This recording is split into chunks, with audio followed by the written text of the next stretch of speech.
All right, I did a reading on Vladimir Putin as you guys requested.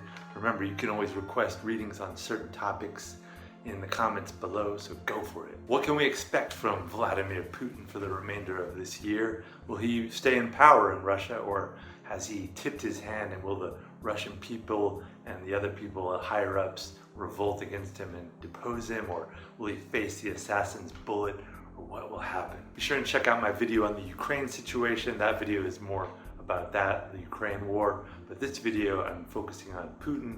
What can we expect for him for the remainder of 2022? There were some surprises. Let's take a look.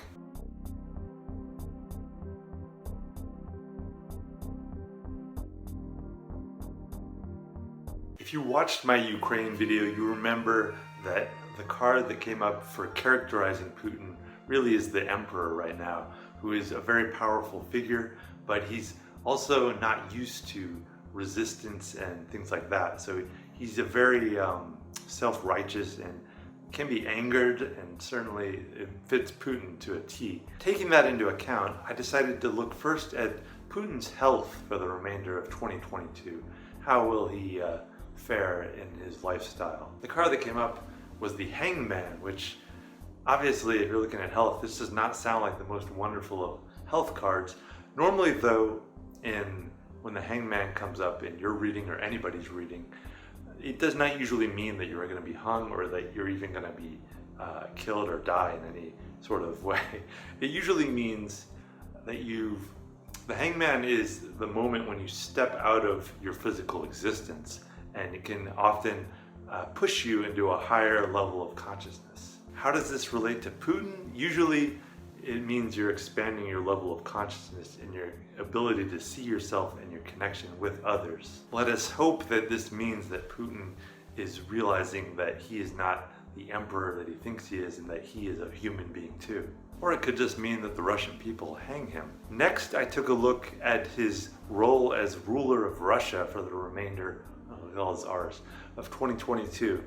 What will his role be? Interesting what happened, two cards came out, which sometimes happens, and I take this as a sign that the tarot wants to reveal two different important aspects of a situation. And the cards that came up are the Devil and the Three of Discs. Now the Three of Discs is a collaborative card of, building or rebuilding. Putin recognizes that even though, yes, he is technically more or less the emperor of Russia, he still only does so with the aid of others, including the people, including a lot of his rich friends that have been hurt by the economy collapse that Russia is experiencing because of the Ukraine invasion. So I see this as Putin willing to step back a little and willing to collaborate and work with others, both within Russia and internationally to some degree. Now the Devil is all about your individual ego, your individual desires and wants. That is one of the more negative aspects of the emperor, who has so much power,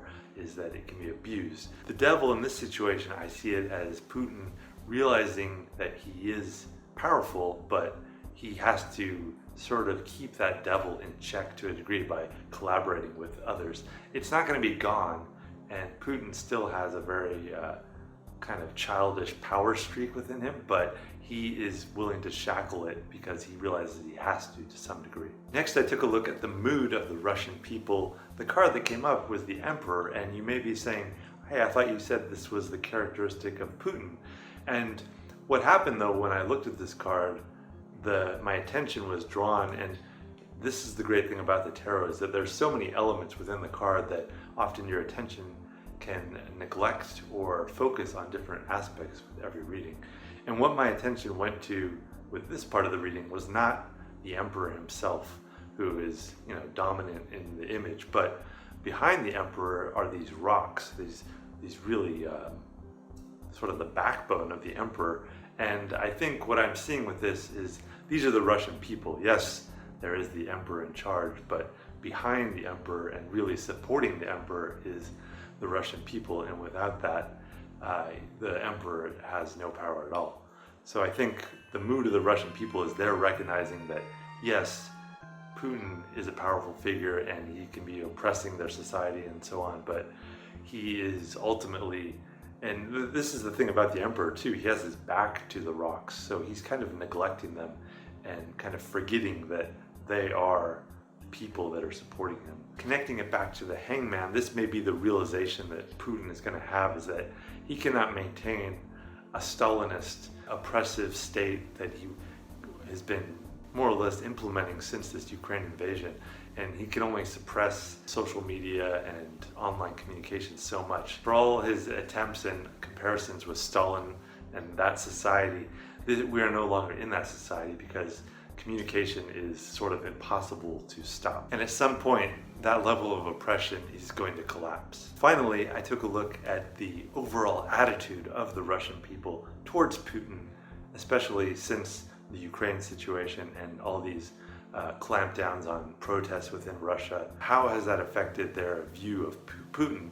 And a very interesting card came up is the Knight of Wands. And the Knight of Wands is a knight card, which means that they are in service to someone like the Emperor. However, the Knight of Wands is this very fiery, youthful energy that can only connect so much to the past and the Soviet Union era. They don't want to go back to the past, and these attempts to suppress their voice, they can only abide so much before what often happens with these knight cards is that when they feel that they're no longer being respected, or like an older power tries to clamp down on them, is that they resist, and they can often, kill the older power and take their place. Will that happen with the Russian people? It's certainly possible, especially of the four knights. I would say the Knight of Wands is the most rebellious, because you can see the position of the horse is up because they are willing to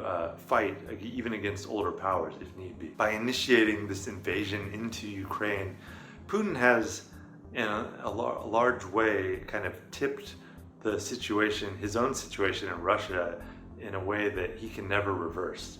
It's impossible to reverse it because all the higher up people around him are never going to look at him the same way again. He has lost a lot of trust among his advisors and higher ups, and I would not be surprised if he is slowly moved out of power. It may not be, an immediate overthrow and assassination or anything like that, but I would be surprised in 2 or 3 years if he is still in power. And it may be even sooner than that if the Russian people do decide to attack him in a violent way. The Ukraine invasion is more and more starting to be called things like Putin's war, because even the Russian people, you should remember that, don't hate Russian people, because most of them, my impression is that they don't want this war. Nobody really wanted this war except Putin. So that's my reading for Putin for 2022 and beyond. If you have any other questions, feel free to leave the comment below. And if you'd like a personal tarot reading, you can contact me at SuperPure as always. Otherwise, I'll see you in the next video. Bye.